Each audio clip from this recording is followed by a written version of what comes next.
What do we want? What do we want? When do we want it? When do we want it? When do we want it? When do we want it? All right.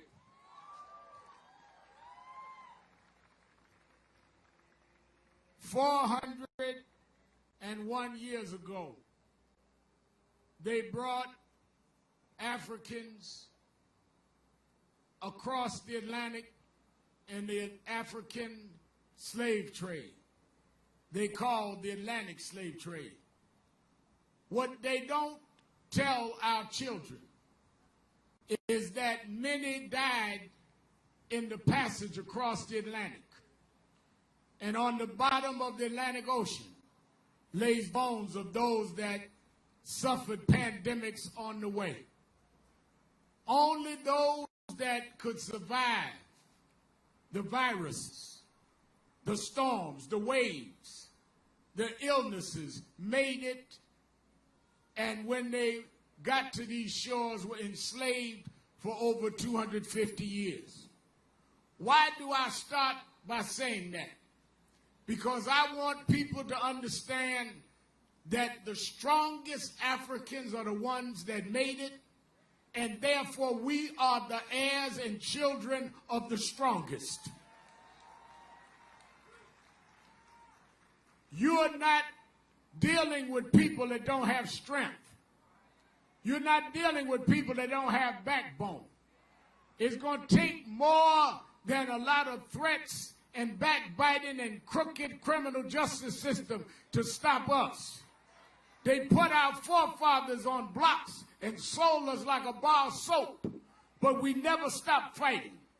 They took our names to where we don't even know our names. We're named after those that owned our forefathers. But even nameless, we never stopped fighting. They sold mama to one state, daddy to another, children to another, and we never stopped fighting. And in their greed, they began fighting each other. Let me tell you what Juneteenth represents. When the Confederates tried to overtake this country and committed treason, when you see those of us talking about take down the statues, can you imagine any country in the world that puts up statues and worships people that were traitors and committed treason to that country? If you would put traitor statues up in front of courthouses, no wonder we can't get justice in the courthouse. If you would put traitor statues in front of state legislative buildings, no wonder the laws are crooked. You worship those that tried to bring your government down.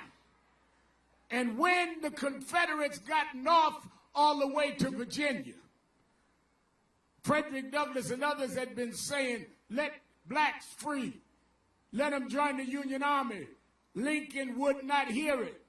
But when they got as close as Virginia, the general said, Mr. Lincoln, free the slaves in those Confederate states, let them join the Union. And they joined the Union and backed the Confederates up. They tell our children and others that Lincoln freed the slaves. The fact is the slaves freed Lincoln.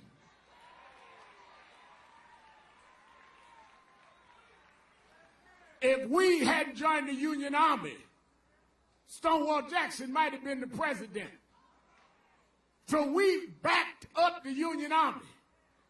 And Lincoln signed at the end of the victory of the Civil War for the Union, the Emancipation Proclamation. And when he signed it, he committed that on January 1st, 1863, slaves would be free. Well, a lot of folk that go to black churches and go to watch night service on New Year's Eve don't understand that's not a night to pray till midnight and go party after. Watch night was that we watched to see the clock strike 12 to know that we are free. That's what watch night was. But somehow they didn't get that message to Texas. There wasn't Twitter then, wasn't Facebook then. And people in Texas continued the enslavement of blacks for another 2.5 years. Finally, a general came in and announced the Union had won, the slaves was free. That became known as Juneteenth.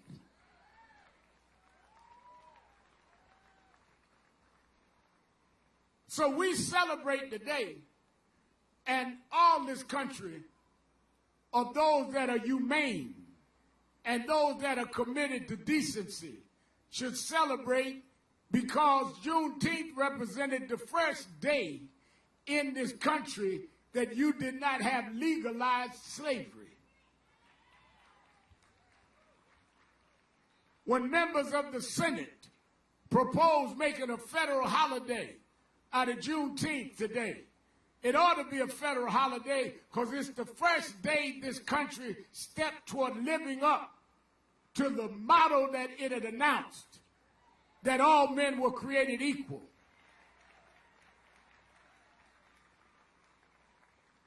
Don't forget that most of them that wrote that owned slaves.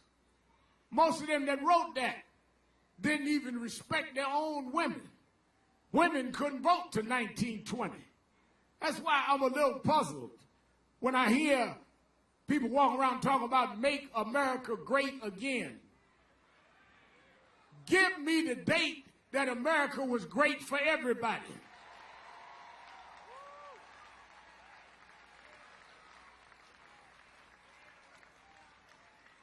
It wasn't great for blacks when we were enslaved and then had to fight Jim Crow and then fight for the right to vote. It wasn't great for white women who couldn't even vote and was reduced to you stay in the kitchen. It wasn't great for those of Latino and Asian descent who were not welcome here, even though you had a statue in the harbor saying, bring me your tired and huddled masses that yearn to be free. When was America great? For everybody. We are the ones, you that are marching in Selma, you that are marching all over America, we're the ones that'll make America great for everybody for the first time.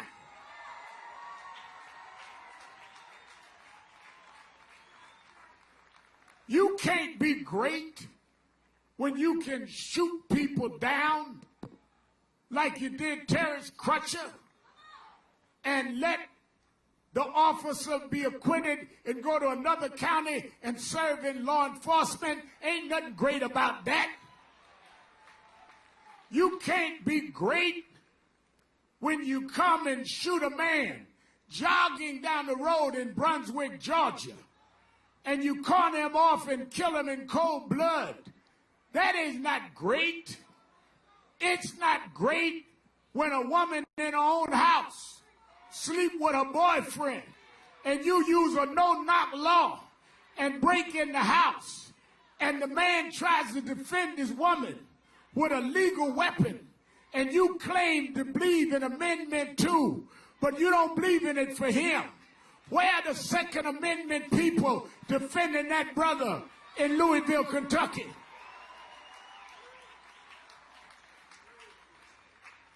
You can't be great when you handcuff a man and even handcuff, throw him to the ground over $20 and put his neck down, your knee on his neck, and hold it there and hold it till his body's limp and you're full of such venom and hate that you keep your knee on the neck of a man that could not get up and couldn't breathe. That is not greatness. Greatness is when blacks and whites and Latinos and Asians and original Americans hit the streets all over this country and march against your tear gas and march against your rubber bullets and march against a military occupation you threaten and march anyhow. That's what will make America great.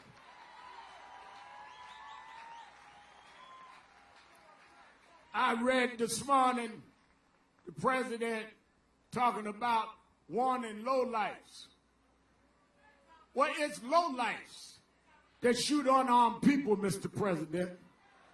It's lowlifes that has prosecutors that don't prosecute the law, but look out for their friends. You couldn't be talking about us because we fought for the country when it wouldn't fight for us. You couldn't be talking about us because we went to foreign shores and fought wars where those we fought could come and check in hotels that we couldn't and eat in restaurants that we couldn't, and we still stood for America. You don't know what greatness is. Look over here in Greenwood tonight. This is what is great about America.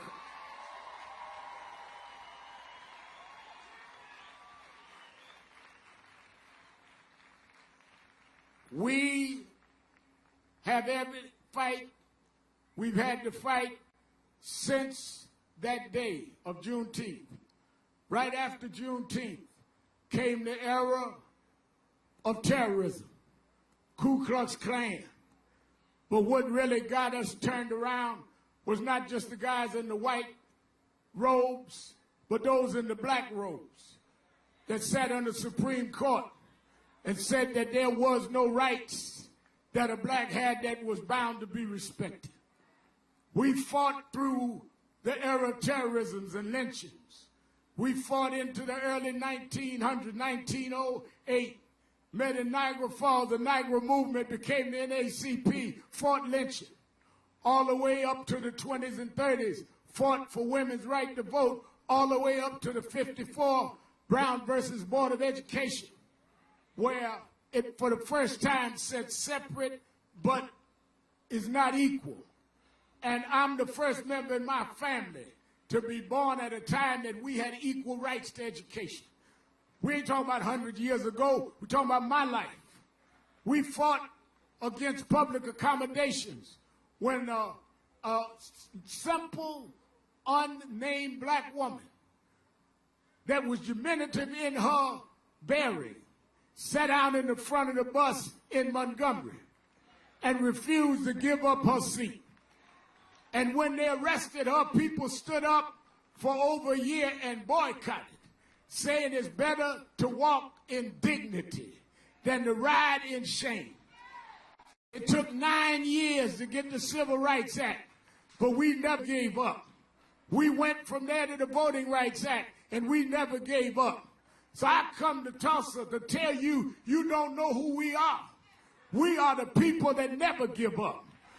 Do what you want to do. We won't bend, we won't bow, we won't give up. We fought harder battles than this.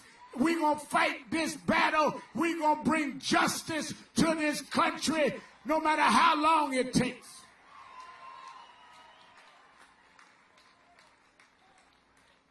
That's why we're here. That's why we're going to stay here. That's why we can't turn around, because it's in our blood. It's in our genes that we don't give our seats up no more. We are not slaves no more. They leveled the Black Wall Street here in Greenwood, but we built businesses back, and we're going to build them right back here in Greenwood. Truth crushed to earth shall rise again. We will not turn around.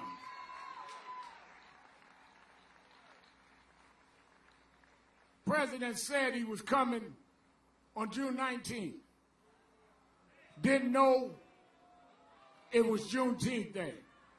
Well, let me say something. He was born and raised in New York, where 2/3 of New York is black and Latino. So if you didn't know about Juneteenth, it was because you were so insensitive and isolated. If you did know, you were lying. Either way, you're not qualified as someone culturally deficient to address this country as a head of state.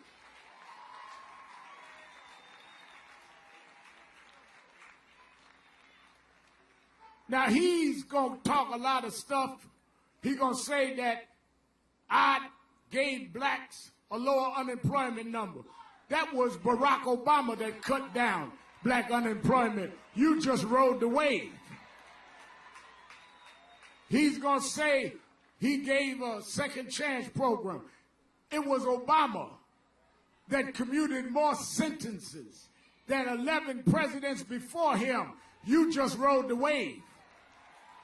Why don't you come and talk about your proposals to stop police misconduct? You signed an executive order that does not penalize police. Talking about we'll give you an incentive to stop chokeholds. Don't give a federal law to say if you use the chokehold, it's against federal law and you'll go to jail. That's an executive order.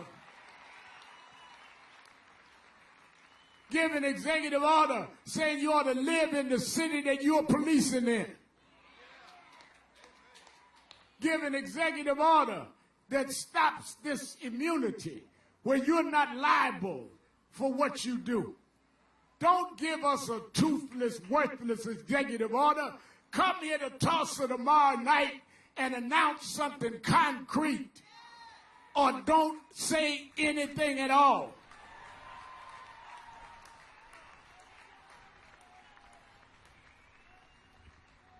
Many of you know my surrogate father, Father's Day is Sunday. My surrogate father was James Brown, the godfather of soul. And James Brown had a song that is the theme to me of the Trump administration.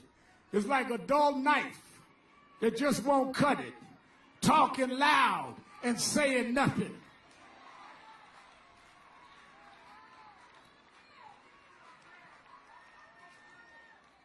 So I come to join the Crutcher family to say we may have lost one battle, but the war's not over. We may have had one setback, but we've had setbacks before. We're going to fight to the Terrence Crutchers of this world, get justice. We're going to fight to the George Floyds of this world, get justice. We're going to fight to the Breonna Taylors of this world, get justice. We're going to fight to the Brookses of this world, get justice. We are not tired. The only thing we're tired of is this corrupt criminal justice system that won't be fair. Reporters ask me, how long do you think y'all will march? No, the question is, how long are y'all going to keep letting cops that kill unarmed innocent people? How long are y'all going to keep that going? How long are y'all going to have prosecutors that are intimidated by unions, not stand up for the union? How long are you going to have bogus politicians come around threatening people? If I had said what Trump said, they would be calling for me to be charged with inciting violence. If I had threatened people that wanted to protest me coming, they would have come after me. But we are not going to be as low as you, Mr. President. We're going to show you what true decency and dignity and self-pride is. We're not violent. We are fighting violence.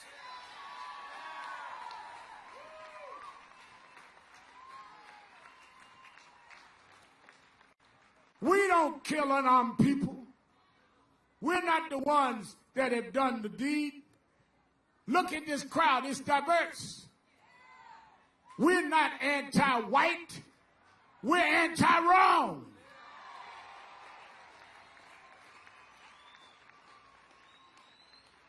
And since you didn't know Juneteenth, maybe you didn't know, Mr. President, there were whites in the civil rights movement. Goodman, Cheney, and Swerner died to get us the right to vote. 2 Jews and a black. We never marched alone. And we're not alone now. And we won't be alone in 3 or 4 months when it's election time, because our vote is going to speak for us.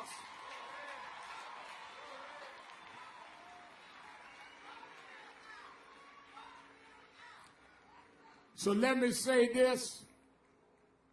I wanted to come one of the big supporters of Nan said, I'm going to fly you down and back. They said it was threats. I don't care about threats because we all are under threat until we get law that is orderly for everybody. But let me tell you this in closing as a minister. There was a big giant that huffed and puffed in the Bible. His name was Goliath. And Goliath sold wolf tickets. He came down with his big sword and his breastplate. And he said, who is it that will fight me? Who is it that can stand up against this giant? Who is it that think they can stand against my might? And all of those that were trained in fighting, all of those trained in warfare, was afraid of Goliath. But a little boy, never been to military school, never had war training, never was trained in warfare at all. He stepped up and said, let me fight the giant. That's what you're seeing all over America, Mr. President. Folk that didn't go to political science class, folks that don't have media analysts, folks that don't have spin doctors, saying if y'all are afraid, let me fight this giant. But they're not going to fight you the way you want. They said, give him an armor, give him a sword. He said, no, I don't need all of that. All I need is a slingshot. Because you can't beat this giant using his tools. Using violence is using his tools. Using rank and hatred is using his tools. We come to Tulsa to say we got a slingshot and 5 smooth stones. Stones of justice, stones of peace, stones of diversity, stones of health care for everybody, stones for a criminal justice system that's fair. We got a slingshot, and we're going to take this giant down. I don't care how big you think you are. I don't care how strong you look. We're going to take this giant down, and justice will flow like waters and righteousness like a mighty stream. No justice, no justice, no justice, no justice. Thank you, God bless.